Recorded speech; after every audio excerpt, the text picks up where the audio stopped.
Good evening दोस्तों.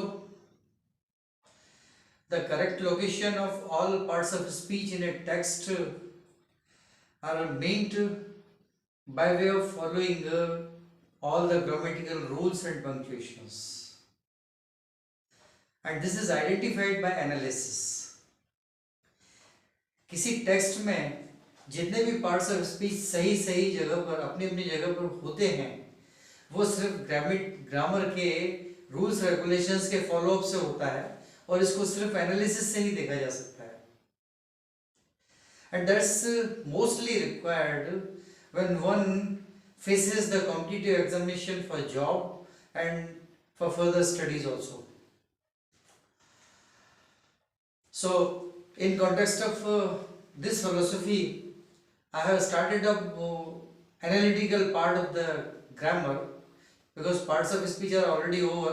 कुछ typical मिलेंगे तो आगे लेता चलूँगा उनको, लेकिन यहाँ पर participle ये एक तरह से analysis वाला part है. पार्टिसिपल है तो वो सब पार्ट ऑफ स्पीच क्योंकि उसमें वर्ब इन्वॉल्व होती है, लेकिन वर्ब दोनों फॉर्म में इन्वॉल्व होती है. सरप्राइजिंगली वर्ब तो है ही, एडजेक्टिव भी हो सकती है. The title of today's video is the participle, means verb participating. Its definition, participles definition of participle is words acting as both verb and an adjective. A verb and an adjective. इसका nature ही दोनों हो जाता है. एक word का verb भी हो जाता है क्योंकि क्लियर दिखाई दे रहा है, लेकिन एडजेक्टिव भी हो जाता है. अब कैसे, ये एक एग्जाम्पल से पहले ही साइटेशन से बिल्कुल क्लियर है. हियरिंग द नॉइस चाइल्ड वोक. यहां पर आप देखिए हर उस वर्ड पर जो कि पार्टिसिपल है येलो से अंडरलाइन किया हुआ है सभी में, ये पार्टिसिपल है. हियरिंग एक्चुअली ये वर्ब है, लेकिन ये नॉइसी कंटेंट था जो इसके कानों में आया, नॉइसी कंटेंट था. Hearing the noise the child woke up. बच्चा सो रहा था लेकिन शोर हुआ, नॉइस. तो ये देखा जाए तो नॉइस एक्चुअली एडजेक्टिव है, लेकिन यहां पर noise was actually heard, and that's why this noisy hearing of the noisily content, that was noisily hearing. So comprehensively hearing got the nature of both verb and adjective. Hearing the noise the child woke up. अब उसका description नीचे दिया हुआ दोनों में, आगे दिया हुआ एक hearing expresses both the nature of verb and adjective, दोनों हैं इसमें. हाउ, इसका दूसरा साइटेशन है नीचे, दूसरा एक्सप्लेनेशन है hearing the noise is participle phrase या पार्टिसिपेटिंग फ्रेज, एक ही बात है. हियरिंग द नॉइस ये पार्टिसिपल फ्रेज है. तो नॉइस इसका नेचर था हैज़र्ड और टीजिंग, pinning to the ears. So this noise was heard. That's why this hearing is the participle having both the natures, that is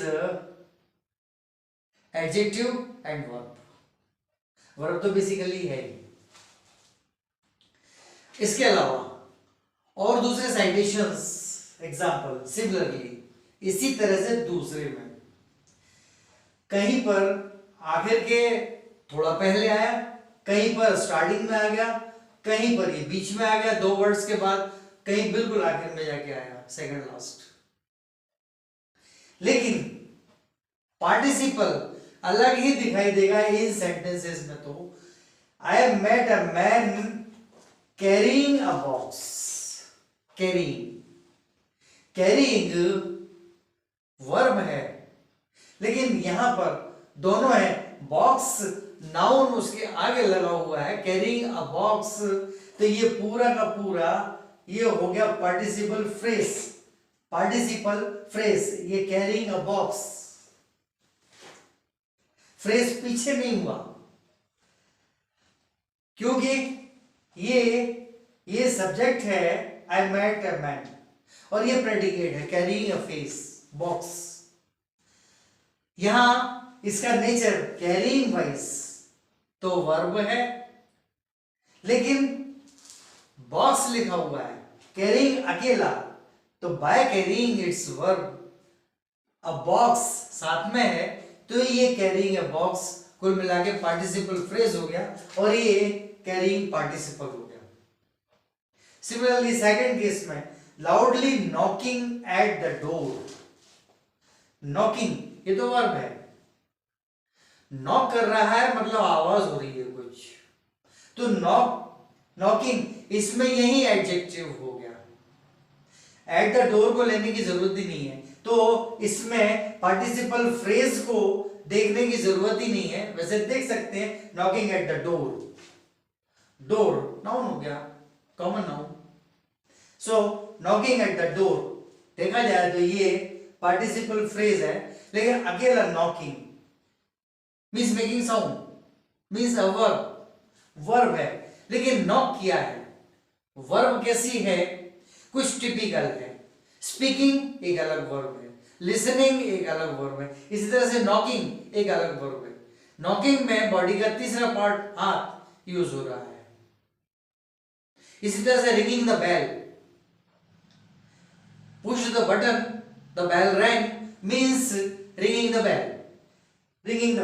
यहां ये हो सकता था loudly ringing the bell at the door, ये भी हो सकता था, वो भी पार्टिसिपल होगा ringing the bell. So loudly knocking at the door participle यहां आ गया। ही डिमांडेड एडमिशन, अंदर आने की परमिशन मांगी उसने, वो प्रेडिकेट है। He demanded the admission, demanded the permission to be admitted. Third citation here, the boy thinking all was safe। बच्चे ने सोचा, चाइल्ड लिख सकता था, the boy thinking all was safe attempted to cross the road। Predicate उधर आ गया, thinking सोच रहा है, वर्ब है thinking all was safe। ये यहां पर all was safe ये लग गया safe, thinking about the safety। So thinking about the safety means this is a participle, otherwise quite obviously thinking it's a verb। लेकिन पार्टिसिपल फ्रेज जो है उसमें सेफ एक टर्म दिया हुआ है, ये सेफ एडजेक्टिव है। यहां तो नाउन था नॉकिंग एट द डोर, यहां पर ये एडजेक्टिव है, इसलिए ये पार्टिसिपल फ्रेज टोटल हुआ, कुल मिला के इसने थिंकिंग को पार्टिसिपल बना दिया। The last but not the least, he rushed into the field and foremost fighting fail. पहली लड़ाई में हार गया। He rushed into the field, मैदान में भागा, and foremost fighting failed. Fighting यहां पर फेल लगा हुआ है, यानी गिर गया लड़ते लड़ते, तो फाइटिंग लड़ रहा था वो वर्ब है, लेकिन गिर गया फाइटिंग फेल, ये पार्टिसिपल हो गया। वो पूरा का पूरा फोरमोस्ट फाइटिंग फेल, ये पूरा प्रेडिकेट पार्टिसिपल फ्रेज है, पार्टिसिपल फ्रेज है, एक्चुअली प्रेडिकेट है। ये एनालिसिस है, सेंटेंसेस का एनालिसिस इसी तरह से करेंगे तो कॉम्पिटिटिव एग्जामिनेशन में काफी फायदा होगा। बस यही बतलाना था, आज इतना ही। अगले वीडियो में कुछ और। Good night.